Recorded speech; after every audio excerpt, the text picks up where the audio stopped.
Good evening. I just said to Mrs. Geoff, I can get one more video out. It's 8:20 here. That means it's 7:20 in the UK. I can still get a video out. And then I remembered that I haven't actually changed the time on my watch since I've been here. So it is 8:20, but that's okay.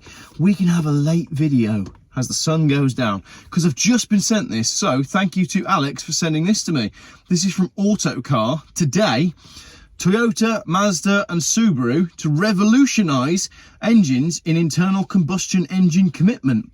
The Japanese allies will aim to optimise combustion engines with electric motors and batteries and alternative fuels. So the electric car thing, it's failed. But don't tell anyone.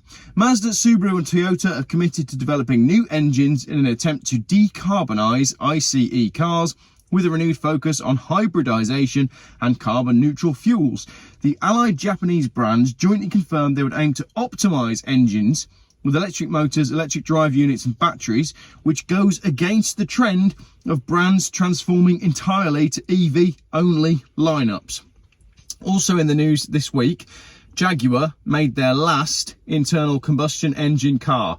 So let's have a moment's silence for Jaguar, because I'm sorry, but that is the end of Jaguar. The next thing for Jaguar, and I've said this on a video already, is that they will exist as a brand only, and they'll just be Chinese crap with a Jaguar badge on the front, and they'll all be electric, and they'll sell in China. It'd be fantastic. But Jaguar as a mark, as a model, long gone. But I did that video before when they announced that they were going to be an electric only £100,000 car maker. I mean, sorry Jaguar, you know, you were great. Your cars are brilliant. We had some fun with the Jaguar brand, XJ220, XJS, reliability problems.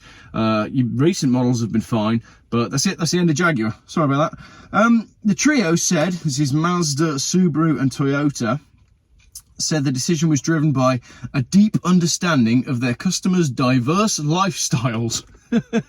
Right, let's just read between the lines there. The electric car thing hasn't worked. In their pursuit of carbon neutrality, they will also revolutionise engine packaging. Compact engines, they said, will mean smaller vehicles and in turn better aerodynamics and fuel efficiency, while complying with increasingly stringent emissions regulations. Smaller engines that are more economical in smaller vehicles. It's almost like that's what we should have done all along.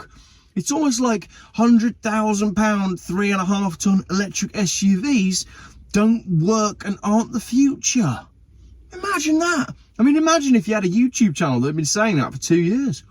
Imagine that.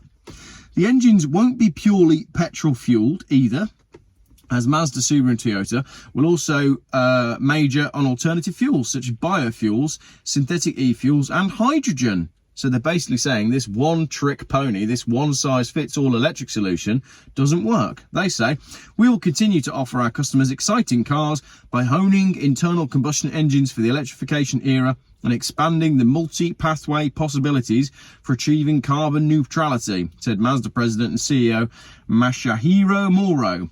Let's just read between the lines there. The whole world is pushing towards this, the scam of net zero, and we're being forced to go along with it. So we're going to go along with it in a way that allows us to keep internal combustion engines and therefore keep our shareholders, because the cars will actually sell.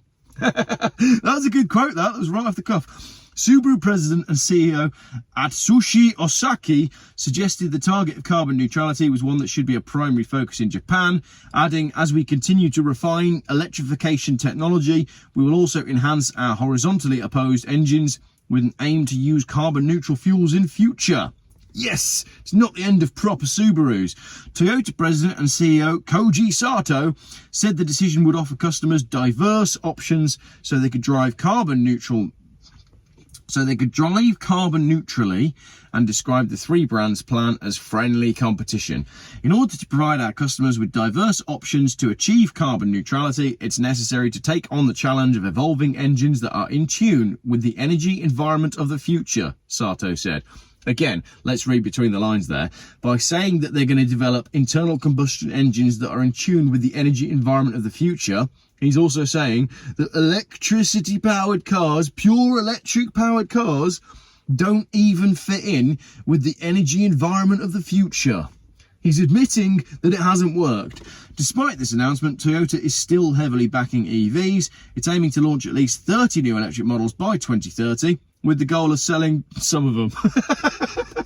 No, hang on. Sorry, let's do that again. It's aiming to launch at least 30 new electric models by 2030, with the goal of selling 3.5 million EVs around the world each year.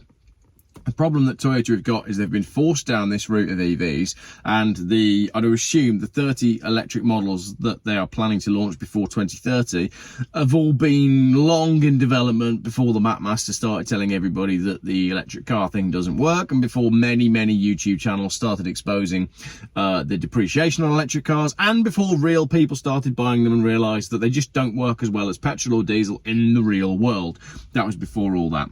10 of these 30 cars will be part of the brand's European lineup by 2025, including the urban crossover concept that was revealed at the end of 2023. An urban crossover. Smaller cars, such as the Igo, won't switch to electric power as battery costs have been deemed too expensive. Well done. Absolutely superb. Brilliant decision making by Toyota, Mazda and Subaru. Meanwhile, Mazda is targeting a spend of £8.7 billion on electrifying its model lineup by 2028, and Subaru plans to have an 8-strong EV lineup by then. Why? Just give it up. I like that bit that it said. Let's just go back to that. The engines won't be purely petrol fueled. Compact engines, smaller vehicles, better aerodynamics and fuel efficiency. Sign me up. I'm ready. Let's be having it.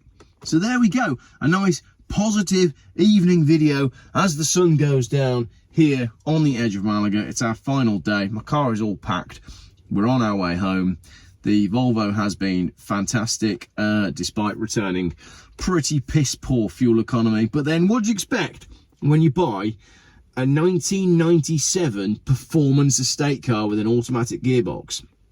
The fact that this car is from 1997 and has 192,000 miles on the clock and is still going wrong, the only things that have gone wrong on this trip, bear in mind, right, I bought this car a week ago on Facebook Marketplace. I took it to a garage and I said, can you put me some tyres on?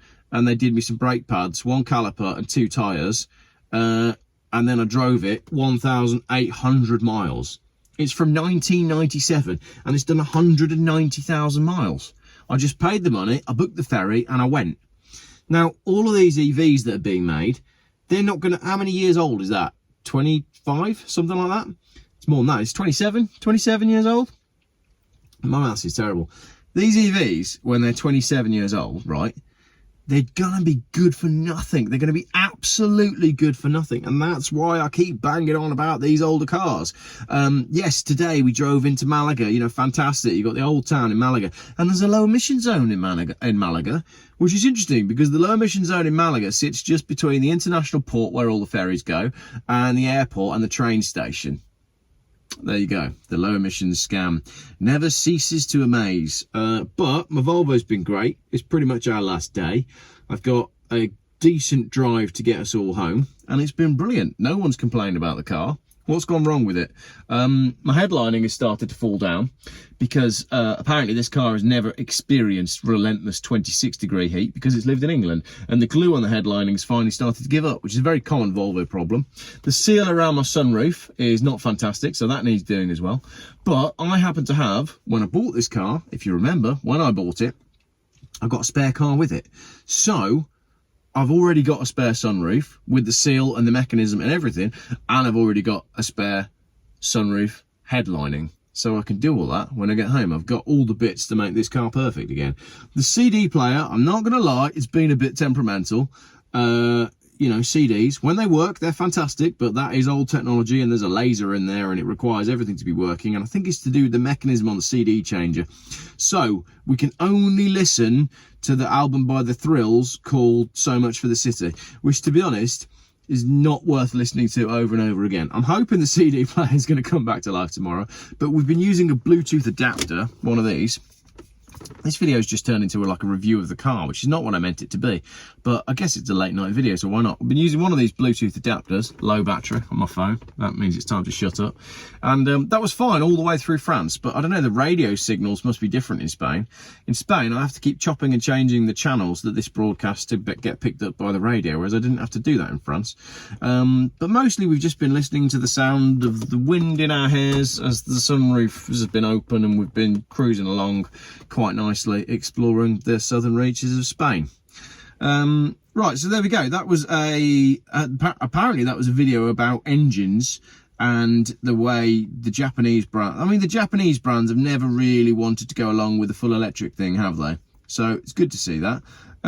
Sorry for the long video, sorry for the ramble into my car, but I couldn't help it. Right, the sun's gone down now. Thank you very much for watching.